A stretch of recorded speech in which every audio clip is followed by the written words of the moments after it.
है। तो चलिए आज वॉक करते हैं इकट्ठे और बिज़नेस सीखते हैं। तो आज का इंटरेस्टिंग लेसन है डिसीजंस पर।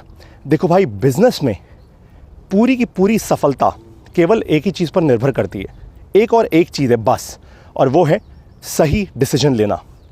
अगर आप सही डिसीजन लेना सीख गए तो आपको कोई नहीं हरा सकता।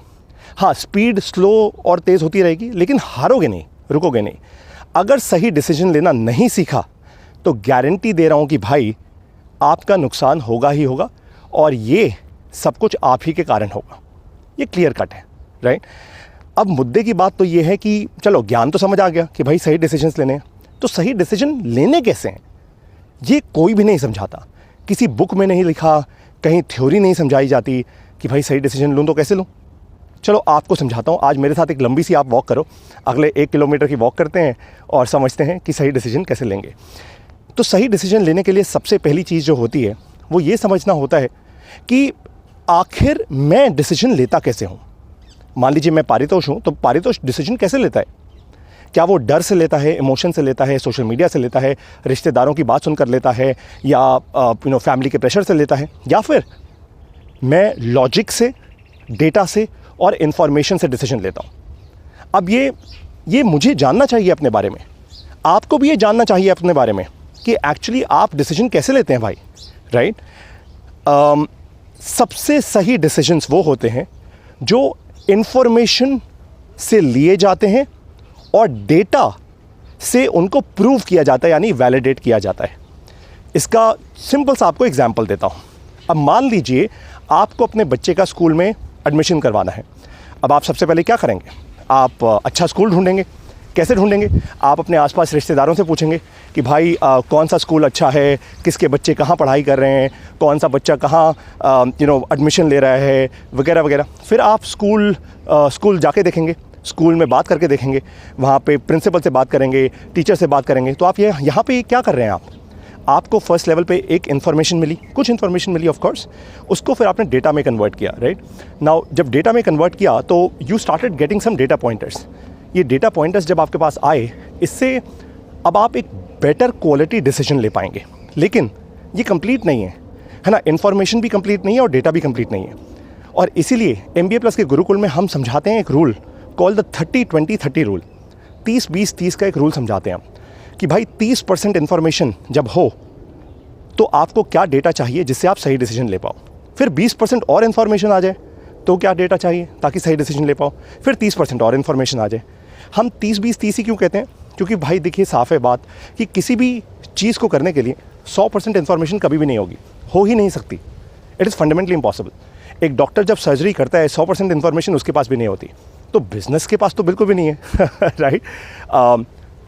आपको फंडामेंटली अपने बारे में ये बात समझ अगर आ गई हो कि भाई आप डिसीजन कैसे लेते हैं, तो बहुत अच्छी बात है। और अगर नहीं समझ आई आज तक, तो आप MBA प्लस के गुरुकुल में आइए।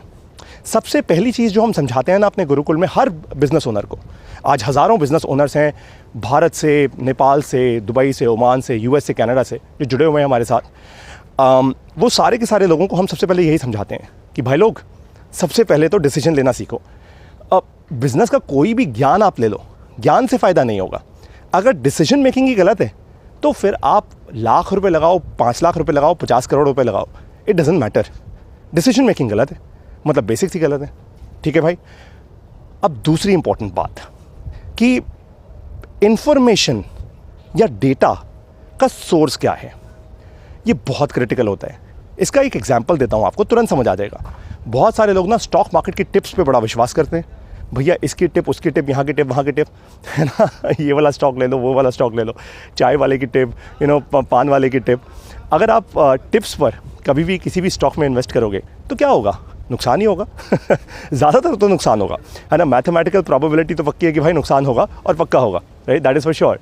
अब फंडामेंटल ये है कि आपको ये समझना है कि यार अपना नुकसान कैसे कम करूं, यानी ऐसा मेरा सोर्स ऑफ इंफॉर्मेशन क्या हो कि मैं अपना नुकसान कम करूं। अब वो सोर्स ऑफ इंफॉर्मेशन आपको ढूंढना है, यानी क्या मेरा दोस्त है, क्या मेरा रिश्तेदार है, क्या मेरा कोई जानकार है। अब जनरली इंसान पता है क्या करता है? देखो, बिजनेस हो या कुछ भी, इंसान पे विश्वास करता है। और आजकल सबसे बड़ी सोर्स ऑफ इंफॉर्मेशन क्या है? Social media. भाई कोई भी इन्फ्लुएंसर अच्छी थी वीडियो बना देता है तो आपको लगता है यार यही सही है ना? किसी एक वीडियो पे 10 लाख 50 लाख 5 करोड़ व्यूज़ आ जाते हैं, आपको लगता है भैया सही होगा, है ना? लोग अब जब इतने लोग देख रहे हैं तो सही कह रहा होगा भाई सामने वाला इंसान, है ना? लेकिन ऐसा नहीं है। कोई भी इंफॉर्मेशन के पीछे कॉन्टेक्स्ट क्या है? हो सकता है किसी इंसान ने वीडियो बनाई हो पैसा लेकर। ऐसे बहुत सारे इन्फ्लुएंसर हैं आज सोशल मीडिया पर जो पैसा लेते हैं बड़े बड़े ब्रांड से और उनकी वीडियो बनाते हैं, और वो वीडियो में बताते भी नहीं कि मैंने पैसा लिया है। वो ये नहीं बताते, वो सीधा सीधा वीडियो बनाते हैं और कहते हैं भाई साहब इनके साथ काम करो। अब वो सोशल मीडिया इन्फ्लुएंसर्स ने तो अपना पैसा बना लिया और उन्होंने एक कॉन्टेक्स्ट के साथ आपको कुछ बता दिया। अब आपको वो कॉन्टेक्स्ट कभी समझ नहीं आएगा क्योंकि वो कॉन्टेक्स्ट तो छुपा हुआ है ना? इसीलिए आपको समझना है दैट सोर्स ऑफ इंफॉर्मेशन क्या है। अगर आपकी सोर्स ऑफ इंफॉर्मेशन एक ऑनेस्ट सोर्स ऑफ इंफॉर्मेशन है तो भाई फिर पक्का है कि आपका डिसीजन सही होगा। ऑनेस्ट, अब आप कैसे जानोगे? बहुत साफ सी बात है यार। देखो, एक चीज़ को पकड़ने में ज़्यादा देर नहीं लगती और वो ये है लालच। आप किसी भी इंसान के सामने खड़े हो जाओ, किसी भी कम्युनिटी के सामने खड़े हो जाओ, तुरंत आप वहाँ पे जान जाओगे कि यार ये इंसान लालची है या नहीं है। तुरंत एकदम, है ना? कोई बहुत बड़ी बात नहीं है। इंसान कैसे ऑपरेट कर रहा है, किस भाषा में बात कर रहा है, तो आपको ये डेटा पॉइंट्स पकड़ने हैं उस इंसान के बारे में, उस कम्युनिटी के बारे में, राइट? अगर आपने पकड़ ली तो आप सही डिसीजन लोगे, नहीं पकड़ा तो भाई हार जाओगे। सिंपल सी बात है, राइट? चलिए, अच्छी वॉक हो रही है ना आज? मज़ा आ रहा है आप लोगों को? मेरे साथ वॉक कीजिए। एक काम करेंगे, अब से हम लोग ऐसी एक सीरीज़ शुरू करेंगे अपने पेज पर जहाँ पर मैं रोज़ वॉक करूँगा आप लोगों के साथ। आप लोगों की ऐसे ही बिज़नेस की क्लास चलेगी एंड आप भी मेरे साथ वॉक कीजिए। चलिए, अब लास्ट थॉट प्रोसेस। मान लीजिए आपने डिसीजन ले लिया। अब डिसीजन को ना वैलिडेट करना होता है। वैलिडेट का मतलब होता है कि भाई जो भी मैंने डिसीजन लिया, जैसा मैंने सोचा था क्या ये वैसा ही हुआ? जैसा मैंने रिजल्ट सोचा था क्या वैसा ही आया या नहीं आया? हो सकता है ना आए, हो सकता है आपने कुछ सोचा हो, आपने अपने हिसाब से सही डिसीजन लिया हो, right? You thought look everything is fine, everything is right, but it didn't go that way. तो आप क्या करोगे भाई? देखो, उसका भी बड़ा सिंपल सा थॉट प्रोसेस है। एक मेट्रिक सिस्टम है जो मैं हमेशा सिखाता हूँ MBA प्लस के गुरुकुल में। इसको हम कहते हैं AARRRC, acquisition, activation, retention, referral, revenue और चर्न। ये मेट्रिक सिस्टम आप अच्छे से समझिए MBA प्लस गुरुकुल में आके, and you will actually realise कि आप जो भी डिसीजंस ले रहे हैं उनको आप वैलिडेट कर पाएंगे, वैलिडेट नंबर से कर पाएंगे। देखो भाई, वैलिडेट ना तुक्के में नहीं हो सकता, वैलिडेट गट फील से नहीं हो सकता, मतलब कि मेरे को कुछ अच्छा लग रहा है या नहीं। वैलिडेट का बड़ा सिंपल सा मतलब होता है भाई, जब आप पानी की बाल्टी में हाथ डालते हो, गर्म पानी या ठंडा पानी है, हाथ डालते ही समझ आता है ना, तो वैलिडेशन होता है, राइट? बुखार कितना है उसका वैलिडेशन होता है एक थर्मोमीटर से, राइट? तो वैलिडेशन एक नंबर से होता है। जब आप हवाई जहाज़ चला रहे होते हो, विंड स्पीड कितनी है, वैलिडेशन कैसे होता है? थर्मोमीटर से होता है। और उसके बाद पायलट ये डिसाइड करता है कि भाई विंड स्पीड के हिसाब से मेरे को कैसा किस डायरेक्शन में लेके जाना है अपने हवाई जहाज को, and so on and so forth. So you have to fundamentally really realise that validation अगर नहीं किया तो एक बात तो पक्की है दैट उस डिसीजन का कोई एंड रिजल्ट नहीं है, right? And that's precisely what you need, and result of a decision, right? So business में सक्सेस अल्टीमेटली तभी मिलेगा कि भाई आपने जो डिसीजन लिया उसका कोई ना कोई एक एंड रिजल्ट आया, जो आपने सोचा था वैसा ही आया।